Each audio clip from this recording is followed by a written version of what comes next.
கொஞ்சம் கொஞ்சமா சேர்த்து வச்ச காசு தாங்க அந்த நேரத்துல கை கொடுத்துச்சுன்னு பலர் வெவ்வேறான சந்தர்ப்பங்களில் சொல்ல கேட்டிருப்போம். அது 100% உண்மை. மொத்த ஊதியத்தையோ அல்லது கையில் கிடைத்த பணம் எல்லாவற்றையும் தாம் தூம் என்று செலவு செய்து பின்பு ஒரு நாள் பண தேவையில் சிக்கி சிதைந்து வாழ்க்கையை தொலைத்தவர்கள் நமக்கு கற்றுக் கொடுக்கும் பாடம் ஒன்றுதான். பணத்தை சேமித்து வைப்பது எதிர்காலத்திற்கு நல்லது. இந்திய போஸ்ட் ஆபீஸ்களில் பல்வேறு சேமிப்பு திட்டங்கள் இருந்தாலும் இவற்றின் நன்மை பற்றி பலரும் அறியாமல் இருப்பதுதான் நிதர்சனமான உண்மை.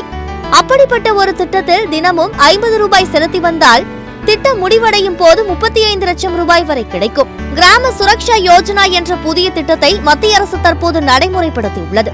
இந்த திட்டத்தில் தினமும் 50 ரூபாய் செலுத்த வேண்டும். மாதம் மாதம் 3 மாதம் 6 மாதம் அல்லது வருடம் என மொத்தமாகவும் கட்டலாம். ஆண்டுக்கு 18,250 ரூபாய் செலுத்த வேண்டியிருக்கும். இப்படி 20 ஆண்டுகள் கட்டி வந்தால் திட்டம் நிறைவடையும் போது 30 முதல் 35 லட்சம் ரூபாய் கிடைக்கும் என்பது சூப்பரான செய்திதானே. 10 வருடம், 15 வருடம், 20 வருடங்கள் என இந்த திட்டம் இருக்கிறது. அப்படி என்றால் 20 வருடத்துக்கு 6,48,000 கட்டியிருப்பீர்கள் என்பது குறிப்பிடத்தக்கது. 19 வயது முதல் 36 வயதுக்குட்பட்டவர்கள் இந்த திட்டத்தில் சேர தகுதி வாய்ந்தவர்கள் என்பதோடு இத்திட்டத்தில் சேர்பவர்கள் இந்திய குடிமகனாக இருக்க வேண்டும். மேலும் கிராமப்புறத்தை சேர்ந்தவர்களாக இருக்க வேண்டும். அரசு பணியில் இருக்கக்கூடாது. வங்கி கணக்கு கண்டிப்பாக வைத்திருக்க வேண்டும் என்பவைகளே நிபந்தனைகள்.